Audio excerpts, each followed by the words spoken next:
Station, this is Houston. Are you ready for the event? Houston, this is Station. I am ready for the event. Brad Pitt, this is Mission Control Houston. Please call Station for a voice check. Station, this is Brad. How do you hear me? Hey, Brad, this is Nick. I've got you loud and clear. Welcome to the International Space Station. Thank you very much. I got to tell you, this is a real treat. Real pleasure to be talking to you up there. Hey, likewise, a treat for us. Actually, we got a chance to sneak preview the movie a few weeks back, and just want to start off by saying thank you for what you're doing to contribute to the mission of awareness and to set that, light that fire in the imaginations of the next generation of explorers. How do we do? How was our zero-G? I got to tell you, it was really good. And the depictions, the settings, all, as you can tell, look very similar to the type of setting you've got. I've got around me. Look very similar to the type of setting you've got. I've got around me. I got to imagine it was a lot easier for me to kind of enjoy the zero-G than it was you, whether it was CGI or hooked to strings. Whether it was CGI or hooked to strings. I'll tell you what, our ship was a bit cleaner. Do you know what everything is on the walls there behind you? Do you know what everything is on the walls there behind you?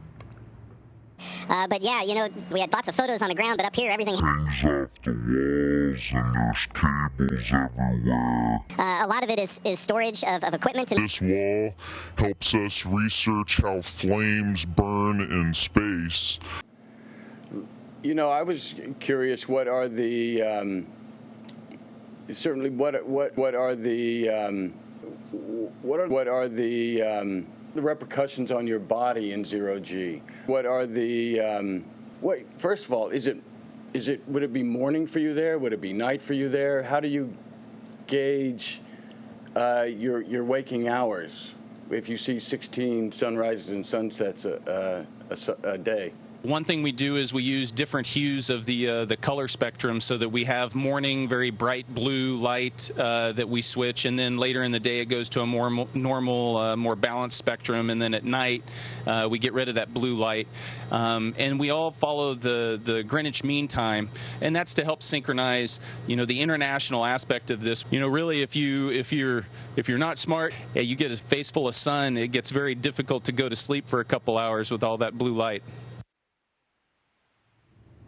I would think so. So is there a night shift, or is everyone on those hours? Yeah, so we try to the crew stays on the same workday hours, and so we work a 12-hour workday. Starts at about 7:30 in the morning and finishes at about 7:30 in the evening. But there is a night shift. There's actually a massive team on the ground that is controlling about 95% of what happens on the space station. A massive team on the ground that is controlling about 95% of what happens on the space station.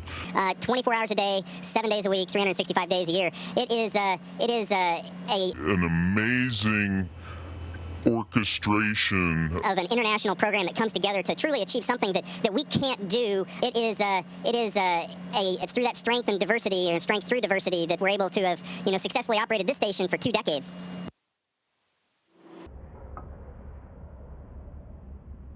It's incredible. I got to go to JPL last week, and it's incredible. It was on the day when India was landing on the moon, and it's incredible. And the United States were assisting them in that effort. It's incredible. Could you see that from where you are? No, unfortunately. So I, along with the rest of the crew, just had to follow along with the news reports. And a saying we've got up here is space is hard.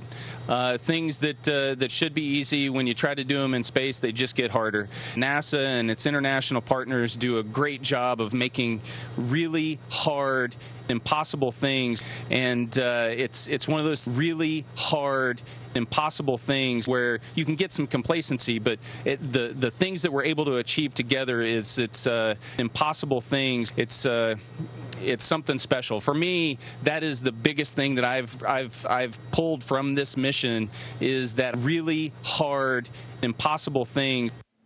I got to see a little of that